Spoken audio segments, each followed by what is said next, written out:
बिस्मिल्लाहिर्रहमानिर्रहीम। अस्सलाम वालेकुम नाज़रीन, मैं हूं डॉक्टर अली और आप देख रहे हैं मेरा फेसबुक और यूट्यूब चैनल। नाज़रीन, मशरक़ वुस्ता की ताज़ा तरीन सूरत हाल आपके सामने हम पेश करने जा रहे हैं। सबसे बड़ी खबर आपको देने जा रहे हैं कि ईरान ने अब हमलों का नया फेज़ शुरू कर दिया है। नए फेज़ में ईरान ने अमरीका की सबसे बड़ी कंपनी का हेडक्वार्टर जो है उसको तबाह कर दिया है। कहाँ पे किस तरह से इसकी तमाम तर डिटेल्स आपके साथ हम आज के वीलॉग में शेयर करेंगे। जबकि दूसरी तरफ नाज़रीन, रूस जो है उसका एक तैयारा तबाह हुआ है।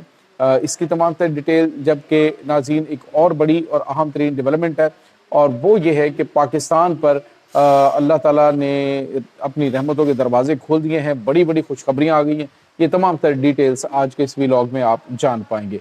वीडियो की तफसील में जाने से पहले अगर आपने हमारे इस चैनल को सब्सक्राइब नहीं किया हुआ तो आपसे गुजारिश है काइंडली इसको सब्सक्राइब कर लें और बेल आइकन को ज़रूर दबा दें ताकि हमारी आने वाली वीडियो सबसे पहले आप तक पहुंच सकें। नाज़रीन, हम आपके शुक्रगुज़ार हैं जो आप हमारे व्लॉग्स को देखने के लिए वक्त निकालते हैं और कमेंट सेक्शन में अपनी मोहब्बतों का इजहार भी करते हैं। नाज़रीन, इस वक्त सूरत हाल बड़ी तेज़ी से बदल रही है। मशरक़ वुस्ता के हालात धूप और छाँव जैसी कैफियत से दो चार हैं। कभी यूँ लगता है कि शायद जंग के बादल जो है वो छटने जा रहे हैं और कभी यूँ लगता है कि जंग जो है वो शिद्दत इख्तियार कर रही है। अभी से थोड़ी देर पहले बहरीन के अंदर ईरान ने अपने मिसाइल हमलों में उनकी सबसे बड़ी टेली कम्युनिकेशन कंपनी जो बेटेल्को है उसको निशाना बनाया है। नाज़रीन, याद रहे कि कल ही ईरान की पासरान इनकलाब की जानिब से धमकी दी गई थी कि वो अमरीका और उसके इत्तहादियों के जो मुआशी हब हैं या उनके लिए मईशत के लिए रीढ़ की हड्डी रखने वाली कंपनीज़ हैं उनको निशाना बनाएंगे। और आज जो है वो हमले शुरू हो गए। नाज़रीन, इसी बिल्डिंग के अंदर जहाँ पे बेटेल्को को निशाना बनाया गया है वहीं पर अमेज़न का हेडक्वार्टर जो है वो भी मौजूद है और बताया ये जा रहा है कि अभी उनको मजमूई तौर पे काफ़ी ज़्यादा नुकसान उठाना पड़ा है। नाज़रीन, यहाँ पे आपको ये बताते चलें कि इस वक्त मशरक़ वुस्ता के अंदर सूरत हाल काफ़ी ज़्यादा कशीदा है। ये जो हमला है इससे थोड़ी देर पहले कुवैत से ईरान के ऊपर मिसाइल हमला किया गया अमरीका की जानिब से और अमरीका की जानिब से जैसे ही अटैक किया गया तो उसके बाद ईरान की जानिब से बहरीन पर यह हमला लॉन्च किया गया है। इससे आप अंदाज़ा लगा सकते हैं कि एक हमले का जवाब जो है वो ईरान की जानिब से दिया जाता है, यानी कि इधर अटैक होता है और उसका जवाबी अटैक जो है वो उनकी जानिब से किया जाता है। इससे पहले नाज़रीन, हमने आपको कल बताया था कि जो इस वक्त अरब अमारात है वो शदीद मसाइल का शिकार है। अरब अमारात में इस वक्त सूरत हाल ये है कि तकरीबन 120 अरब डॉलर तो उनकी स्टॉक एक्सचेंज का उड़ चुका है और वहाँ पर सूरत हाल काफ़ी ज़्यादा परेशान कुन है क्योंकि जो मुआशी इशारे हैं वो ये बता रहे हैं कि अनकरीब दुबई का कबाड़ा जो है वो निकल सकता है। और इसी तरह से बहरीन है, कतर है, दीगर जो अरब कंट्रीज़ हैं जो अमरीका को फौजी अड्डे फ्राहम किए हुए हैं उनके लिए बुरी खबरें ही आने वाले दिनों के अंदर भी आ रही हैं। नाज़रीन, यहाँ पे आपको ये बताते चलें कि इस वक्त जो सूरत हाल है मशरक़ वुस्ता की वो दिन ब दिन कशीदा होती जा रही है क्योंकि स्ट्रेट ऑफ होर्मुज़ जो है वो मुकम्मल तौर पर ईरान के कंट्रोल में है और वहाँ से उनकी मर्ज़ी के बगैर कोई भी जो बहरी जहाज़ है वो गुजर नहीं पा रहा। पाकिस्तान को जो परमिशन दी गई है उसमें आपको पता है कि जो 20 बहरी जहाज़ हैं वो गुजरे, फिर रोज़ाना की बुनियाद पर 2 बहरी जहाज़ों के गुजरने के हवाले से परमिशन दी गई क्योंकि पाकिस्तान जो है वो इस जंग को बंद करवाने के लिए अमली तौर पर इकदाम कर रहा है। उसमें इस्लामी ममालिक का इत्तेहाद जो है उसको भी मदऊ किया गया। इसी तरह जो है वो फिर जो चाइना है उसके साथ भी राबता हुआ है।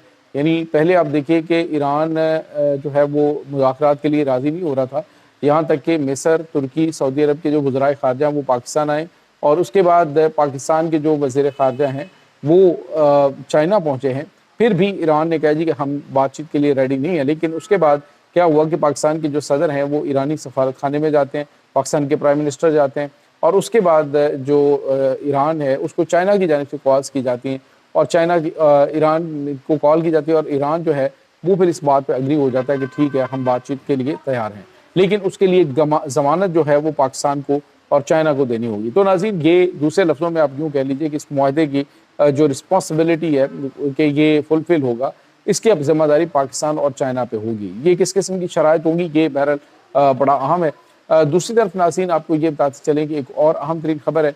आज जो है वो रूस का एक जो मिलिट्री कार्गो त्यारा है वो तबाह हुआ है और इसको हिट किया गया। ये किस तरह से मुख्तलिफ किस्म की खबरें हैं, लेकिन ये मिलिट्री कार्गो त्यारा क्रीमिया से मूव हुआ और उसके बाद ये जो है वो थोड़ी देर के बाद रडार जो कंट्रोल स्टेशन है उसके साथ इसका राब्ता मुनक़ता हो गया और बाद में 29 मुसाफिरों के साथ ये बड़ी अहम तरीन मिलिट्री की शख्सियात थी جو اس طیارے میں موجود تھیں، تو یہ ناظرین طیارہ تباہ ہو گیا ہے اور بتایا جا رہا ہے کہ 29 افراد اس میں مارے گئے ہیں۔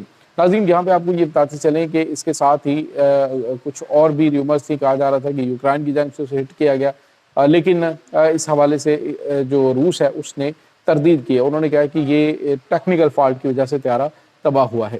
دوسری طرف ناظرین ایک اور اہم ترین ڈیولپمنٹ ہے اور وہ بھی خبر مشرق وسطیٰ کے حوالے سے بڑی اہم ہے، اور وہ یہ ہے ناظرین کہ ادھر اسٹریٹ آف ہورمز کے بند ہونے کے بعد پاکستان کی چاندی ہو گئی ہے۔